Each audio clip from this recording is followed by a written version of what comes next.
Haleluya, puji nama Tuhan. Kembali lagi di Renungan 79. Hari ini kita telah sampai pada bilangan pasal yang ke-28. Ayat yang ketiga akan saya bacakan. Katakanlah kepada mereka, inilah korban api-apian yang harus kamu persembahkan kepada Tuhan. 2 ekor domba berumur setahun yang tidak bercela setiap hari sebagai korban bakaran yang tetap. Bangsa Israel diwajibkan Tuhan untuk memberikan korban persembahan setiap saat. Artinya setiap saat itu bukan di waktu-waktu tertentu saja, tetapi di setiap hari, di setiap saat, di waktu-waktu yang kita miliki. Dan persembahan untuk Tuhan itu bukan sisa dari waktu kita, tetapi kita harus menyisihkan waktu kita, menyisihkan energi kita dan mempersembahkannya untuk Tuhan. Dan itu yang Tuhan inginkan kepada bangsa Israel. Diberikan setiap saat dengan ketulusan, dengan sukarela, dengan hati yang benar-benar rindu untuk mempersembahkan persembahan yang terbaik kepada Tuhan. Dan itu adalah prinsip yang tidak berubah dari dulu sampai sekarang. Prinsip itu harus kita bawa di zaman sekarang, di kehidupan kita sehari-hari. Di mana di waktu-waktu kita berjalan, di mana kita pun berada, dimanapun kita melangkah, kita harus mempersembahkan korban-korban yang terbaik bagi Tuhan.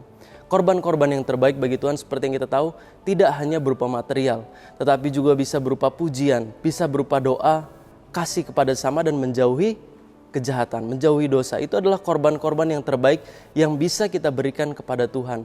Dan itu harus dilakukan dengan segenap hati, bukan dilakukan di sisa-sisa waktu luang, tapi kita harus memberikan yang terbaik kepada Tuhan. Kenapa Tuhan mewajibkan bangsa Israel untuk memberikan korban? Apakah Tuhan butuh yang namanya korban? Tuhan ingin bangsa Israel untuk datang kepada Tuhan, artinya maksudnya supaya bangsa Israel terlatih imannya untuk percaya kepada Tuhan. Karena manusia, jika tanpa aturan, manusia cenderung apa? Pada umumnya manusia cenderung menyakiti diri sendiri, menyakiti orang lain, berbuat hal yang negatif, berbuat dosa, berbuat kesalahan, dan akhirnya manusia terjerumus masuk ke dalam maut. Oleh sebab itu Tuhan memberikan suatu aturan. Ini ada korban-korban yang harus kamu berikan pada waktu-waktu tertentu, pada setiap saat. Gunanya apa?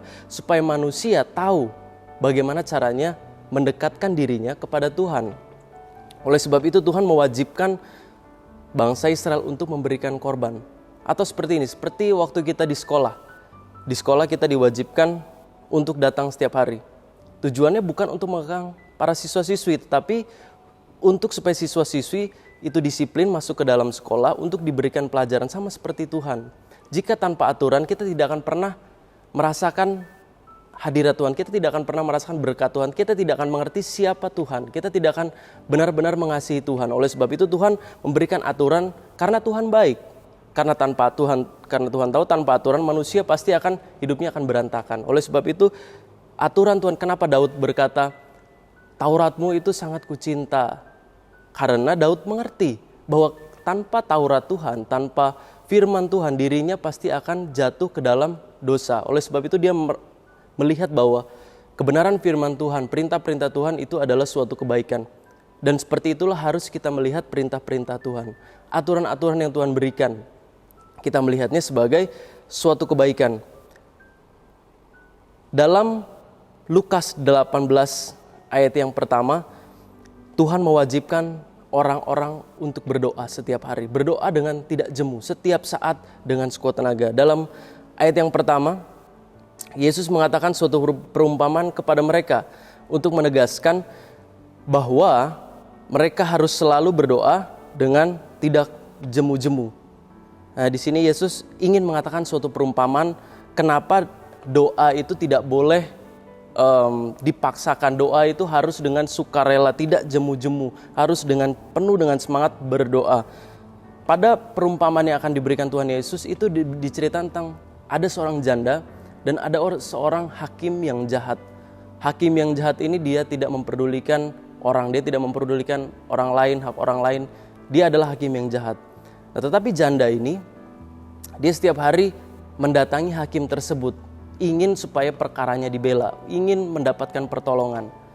Mungkin pada hari-hari pertama sang hakim tidak menghiraukan janda tersebut, tapi di akhir dari perumpamaan tersebut, akhirnya karena janda itu datang setiap hari, Akhirnya hakim pada akhirnya membela perkara janda tersebut. Akhirnya hakim menolong janda tersebut. Dan Tuhan berkata pada ayat yang ke-8, aku berkata kepadamu, ia akan segera membenarkan mereka. Akan tetapi jika anak manusia itu datang, adakah ia mendapati iman di bumi? Artinya ini ayat yang sangat terkenal, adakah ia mendapati iman di bumi? Artinya jika seorang hakim di dunia yang jahat, yang tidak peduli dengan manusia, dan jika dia masih bisa membantu sesama, apalagi Tuhan kita.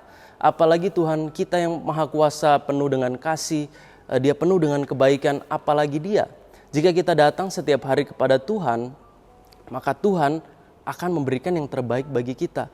Dan di sini, adakah ia mendapati iman di bumi? Seorang janda tersebut, dia hari pertama, hari kedua, dia tidak mendapatkan apa-apa.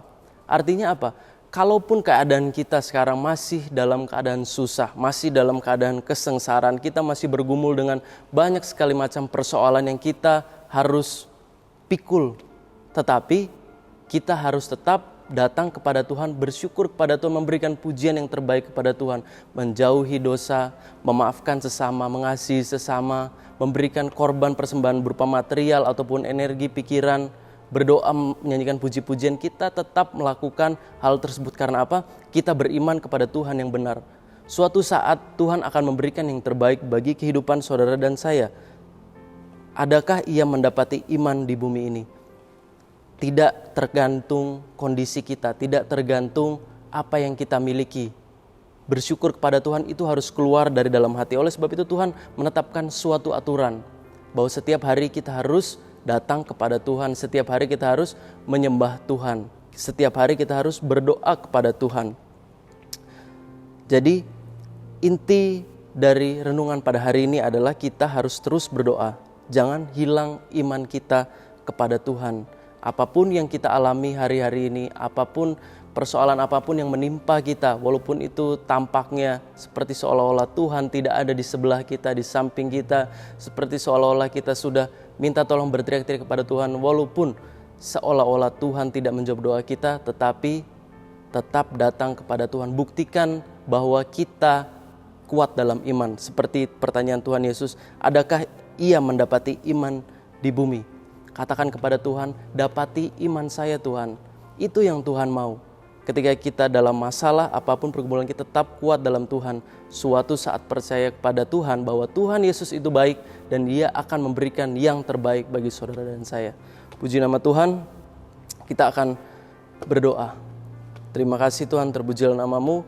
Kami yakin Engkau adalah Tuhan yang Maha Kuasa, Engkau Tuhan yang baik, yang selalu membela kami, yang Engkau selalu menolong hidup kami. Kami percaya kepada-Mu Tuhan.